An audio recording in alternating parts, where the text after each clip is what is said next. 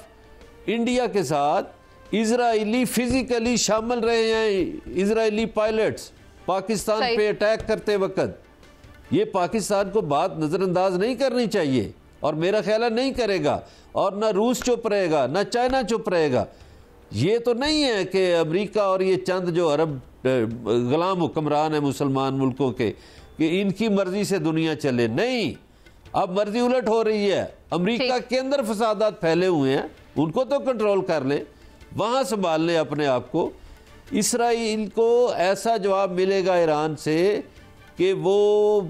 بہت دیر یاد رکھا جائے گا. اور وہ جتنے منافقین ہیں ان کے لیے بھی کافی ہوگا. مظہر برلا صاحب، اب سوال یہ ہے کہ وہ جو عالمی ادارے موجود ہیں وہ اپنا کام کب کریں؟ کیونکہ UN charter of human rights اور بنیادی انسانی حقوق کی خلاف ورزی کرنے والے کے خلاف اگر کوئی کارروائی نہیں کی جا رہی ہے تو پھر ان عالمی اداروں کا کیا کام؟ اگر اسرائیل کی طرف سے یہ دعویٰ کیا جاتا ہے کہ وہ ایران پر قابو پالے گا، ایران کو نکیل ڈالے گا، تو پھر اسرائیل پر قابو پانے والے ادارے کہاں ہیں جن کو اسرائیل کی طرف سے فلسطین میں کی گئی بربریت نظر نہیں آ رہی، غزہ میں ڈھائے گئے مظالم نظر نہیں آ رہے؟ اب ایران کی طرف اگر اس کی پیش قدمی اس طرح کی ہو رہی ہے، وہ سب نہیں دکھائی دے رہا، تو پھر آنے والے وقتوں میں ہم مستقبل میں کیا دیکھ رہے ہیں؟ کیا تیسری عالمی جنگ ہو جائے گی؟ یہ تمام سوالات اپنی جگہ موجود ہیں.